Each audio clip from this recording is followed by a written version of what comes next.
देश दुनिया की हर वो खबर जिसका है सीधा आपसे ताल्लुक, सिर्फ हिंदुस्तान पब्लिक न्यूज पर।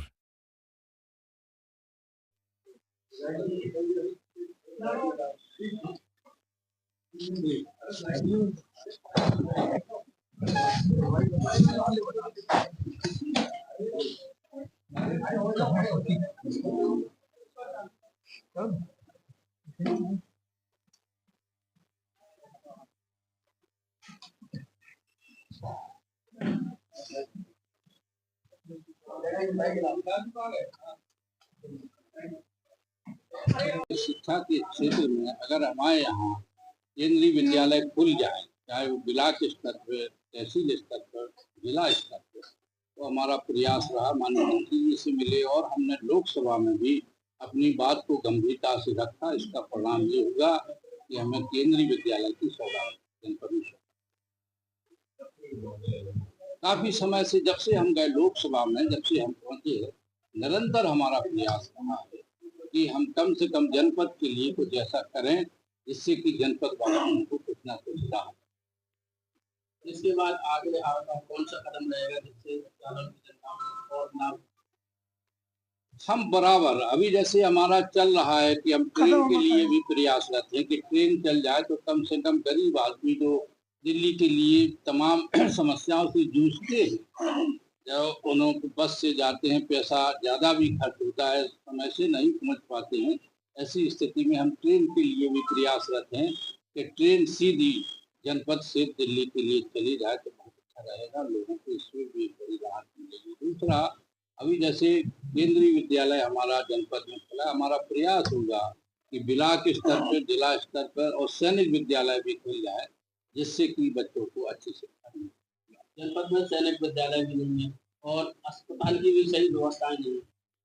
हमने इसके लिए भी मिनी एम्स के बारे में संसद में अपनी बात रखी थी कि अगर हमारे यहाँ मिनी एम्स खुल जाए तो जो आजकल गंभीर बीमारियां चल रही हैं या तमाम ऐसे एक्सीडेंट हो जाते हैं जिनको डॉक्टर रिफर कर देते हैं, उनकी रास्ते में भी मौत हो जाती है, तो हमारा प्रयास है कि तो मिनी एम्स खुल जाए, ना हो तो कम से कम हमारे चाहे हमारा जिला चिकित्सालय हो चाहे मेडिकल हो, अच्छे उपकरण, अच्छे डॉक्टर आ जाए जिससे यहाँ लोगों का इलाज होना संभव है।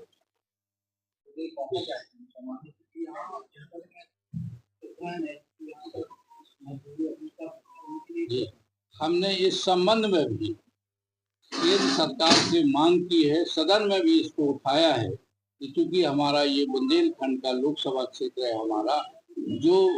बिल्कुल बेरोजगार हैं, यहाँ कोई रोजगार नहीं है, रोजगार के लिए लोगों को बाहर भटकना पड़ता है। यहाँ फैक्ट्रियों का अगर निर्माण हो जाए तो बाहर नहीं जाना पड़ेगा। एक अपने यहाँ जो एक फैक्ट्री थी वो भी फैक्ट्री बाहर चली गई, इसके लिए भी हमने अथक प्रयास किया। माननीय जिलाधिकारी जी से भी अपनी बात को रखा था, हमने कमिश्नर साहब से भी बात रखी थी कि ये जो जा रही है फैक्ट्री अगर ये रुक जाएगी तो कम से कम 2-4 हजार जो लोगों को रोजगार मिलता था वो रोजगार को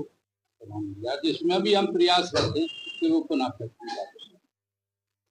शिक्षा के क्षेत्र में जो लगातार जो बढ़ोतरी हो रही है, जीएसटी में कागज को बढ़ा दी गई है और आज सरकार भी कहती है हमने जीएसटी में कैसे कम कर है। इसके वजह से जनता में काफी ज्यादा मात्रा में रोज है और खासतौर से जो बच्चों के उपार्जन है उनपे क्या असर पड़ रहा है? ये तो सरकार की जुमलेबाजी है, ये तो सभी लोग जान रहे हैं कि महंगाई की क्या स्थिति है, इसकी क्या स्थिति है, हर मामले में लोग जान रहे हैं। ये सरकार की बिल्कुल जुमलेबाजी है, कहीं किसी को जनता को कोई आज तक राहत। जनता चाहती जी, अगर ये हम तो खुद चाहते हैं कि निजीकरण खत्म हो जाए, सरकारी विद्यालय में समान शिक्षा लागू हो जाए, तो कम से कम चाहे गरीब आदमी का बच्चा हो, चाहे पैसे वाले का बच्चा हो, चाहे एक छोटे व्यक्ति का हो, चाहे बड़े अधिकारी का बच्चा हो, समान शिक्षा अगर मिलना शुरू हो जाए, इससे तरक्की के रास्ते गरीब आदमी को